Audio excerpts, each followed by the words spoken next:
about, and he is very excited to be sharing related research and perspectives. So Harald, please come join us on stage.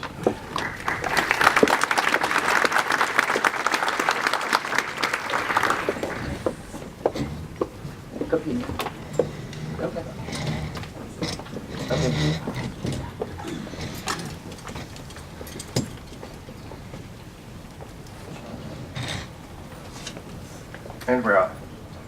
Good morning. Thank you, Cindy, for the introduction. Thank you, Philip, for having me. I'm very excited to be here. Very excited to be in New York City. 10 years ago, I was working across the street. And part of my job, luckily only part, was to enter contact names in a big database and then create opportunities and kind of link those names with these big CRM tools that were very hip at the time. And that process was so painful that I had nightmares, literally waking up, sweaty, dreading going to work and doing the same thing again. It was a horrible experience. The user experience sucked. It was not aligned to the way we were doing business. It changed behavior in a way that it shouldn't have, but hey, it was the tool we had to work with. And it just reminded me that oftentimes tools change us and change the way we work. So what I want to talk about today is a couple ideas and concepts and scenarios that my team is working on as we try to imagine and ask the question, what if? What if you can work differently? What if can work be more human? Because today, things have changed a lot. If I look back 10 years, we have better tools. We have companies that embrace amazing technology transformation that disrupts their business, accelerates their business. We're moving to the cloud. We're moving to online services, mobile devices, social, big data. It's exciting, and I think in many ways these companies that embrace these shifts are much better aligned in terms of being agile and adjusting to new business opportunities and changing things. But what about work and productivity and the work environment in this climate? And I think in many ways we still have a long way to go to embrace some of the opportunity that technology brings and really understand what makes people tick and how do they want to work and how can we better align and bridge these things. So I'm here to talk about some of these ideas. If you listen and see a sentence like this, honey, I'm going to the office, what is the image that comes to mind? I mean, I think for many people, it's still this guy in a trench coat with a briefcase who waves his wife goodbye and smiles and goes off to work. Today, it looks a little different. It's a different honey, it's a different office. And we're never going to go back to the old days. In fact, this is accelerating in a big way, and I'm sure we're going to hear from a few other speakers some of these statistics, like how many mobile workers do we have today? 1 billion something? It's going to probably go up to 4 billion by 2020. What you see here is kind of an aggregate view of a lot of the research that we're gathering in my team, a lot of conversations that we're having with customers and partners about how the world is changing. And frankly, I don't think a lot of this is surprising or controversial. A shift from value creation and consumption from the individual to the collective. If you think about organizational structures, increasingly we're moving towards open networks. Task coordination, more and more moving from top down to bottoms up. And knowledge transfer increasingly is less linear, it's much more dynamic, participative. What drives people to come to work? It's not I want to be a lifetime employee anymore with a good salary, but it's lifelong learning and a meaningful, purposeful job. And then the desk. Even though in many companies you still have a desk, but it's less about desk-centric, being in one place at the time at all times. But we live in a world where you can start really to work from anywhere. So you look at this, and raise your hand if you think this is crap and you don't believe these shifts. Anybody? All right, that was me. But it looks pretty promising, right? I mean, the future is bright. You see a but coming, and there is a but. It's not all rosy. It's not all perfect yet. So what do I mean with this? If you look at a curve like this, it's the exponential growth curve. You've heard about Moore's law. CPU capacity doubles roughly every 18 months. That's going to be with us for at least another 10 years. Bandwidth is growing exponentially. The cost of storage is plummeting. Put all these things together, and Ray Kurzweil will tell you, we're going to live in a very exciting future. And when you're up on that curve, a doubling has a very significant impact. So that's exciting, and I think we all benefit from some of these inventions and new capabilities. But let's look at another curve. And you could argue maybe this is not a flatliner. You know, there are some guys who can shave up 100 seconds on the 100-meter dash. And you know, we are evolving, and soon we might be amplifying our bodies with some new technology and actually making some leaps. But in many ways, if I think about myself, can I process information faster than I could 5 years ago? No, not really. If anything, it's probably starting to slow down a little bit. Can I manage more meaningful relationships today versus 10 years ago? Definitely not. I have a lot fewer relationships, more important ones maybe. So a lot of people I talk to are pointing out this increasing delta between what they perceive as how they interact in this environment, where there's more stuff incoming. Communication, information, it's just all over the place.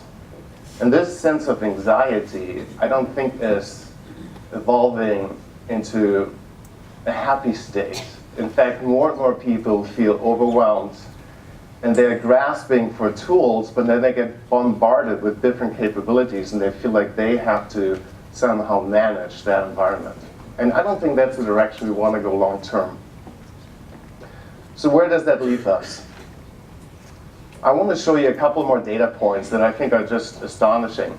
We have all heard about this email overload, and arguably my company is one of the worst offenders, because if you work in Outlook, you know what you're talking about. When I come back into my hotel room tonight and I log on, I'm going to have probably 150, 200 new emails, which is roughly the average for knowledge or information workers.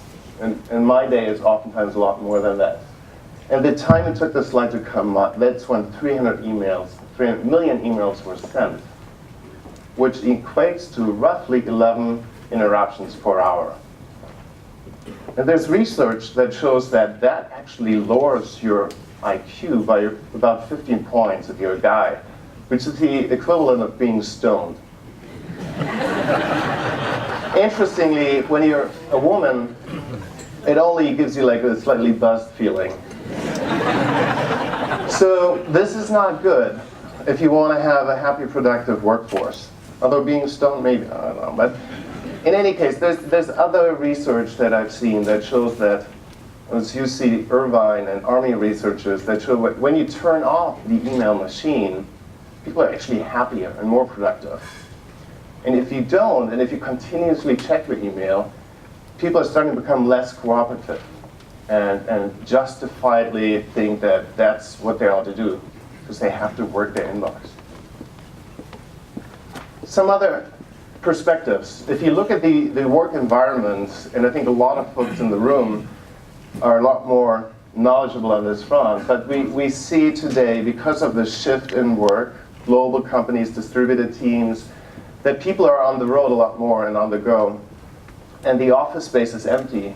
And real estate facilities people are responding by starting to shrink the offices. I work in a building 4 where it used to be all single offices where you could close the door, and it was really spacious. You could have probably brought a sofa and would be happy in there. And now the single office model has basically been cut in half. It's like a little shoebox. But we did a lot of other things with that space. So there are more and more distributed, diverse teams. And that is something that really changes the nature of work on many levels. There's also an emergent trend of co-working environments. And I pulled some experts, and some of the estimates you see here, I mean, it's growing rapidly. And I'm actually excited to hear from Jennifer later today about some of her research in this space. But it tells you something, that people are drawn towards these co-working environments because it's something that they don't have in their office environment. And increasingly, when I talk to executives at Microsoft, that senior level folks are thinking about, okay, how can we create an environment that is more like a co-working space? So to sum it up, in my team, we increasingly thinking about work in different ways. For us, it's about new ways of being together and doing things together. And I want to show you some examples, some scenarios that we built that we're currently showing in the Envisioning Center in Redmond. And I invite you, if you have a chance, to come out to Seattle to check it out. Before I launch into these scenarios, a few comments and remarks on how the nature of work is a very fluid environment. And it increasingly moves, if you look at a project lifecycle, from very informal to formal, and it can go back to formal and to informal. And that's important because the tools and the services that people use need to be able to adjust to these modes of working. And arguably today, if I look at the portfolio that we have, it's very heavy on the formal side, very rich capabilities, and not so much on the informal side. And also we're moving from this document-centric state to something that's much more based on human activity.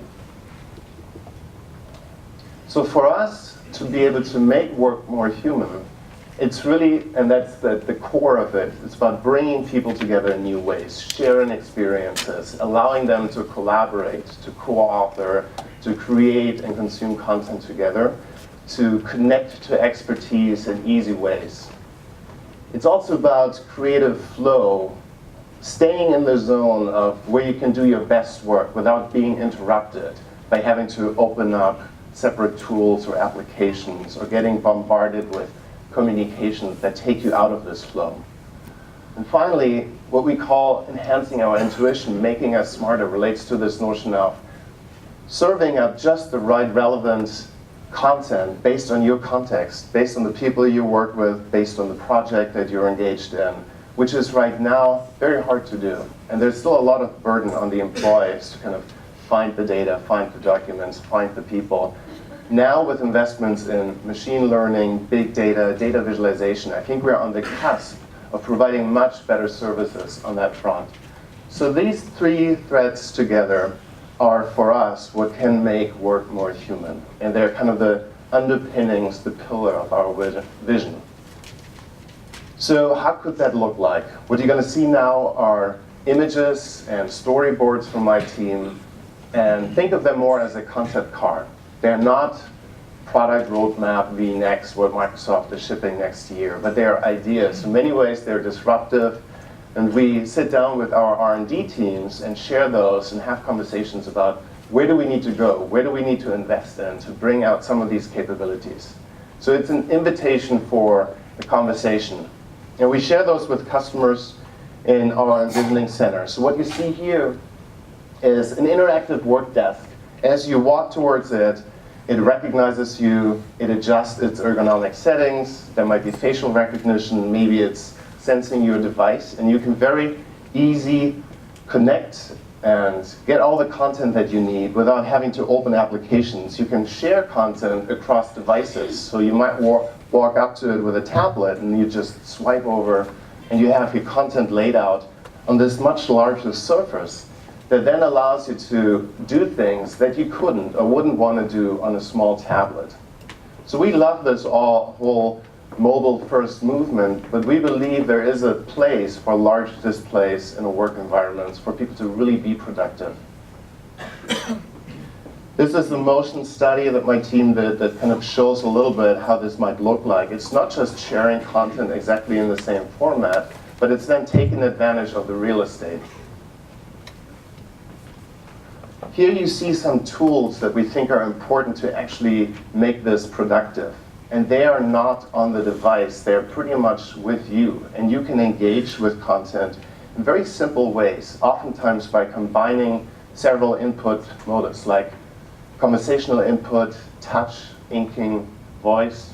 And so we actually have this working, running with code, and it's fun to watch the experience from people when they're actually doing these things and they see, wow, there is a different way beyond the keyboard and the mouse to interact with software and services. These are very contextual tools. They're very simple, very intuitive. You don't have to go to training to understand what it is you can do here. Here's another little motion study that kind of shows how fluid you can engage with content.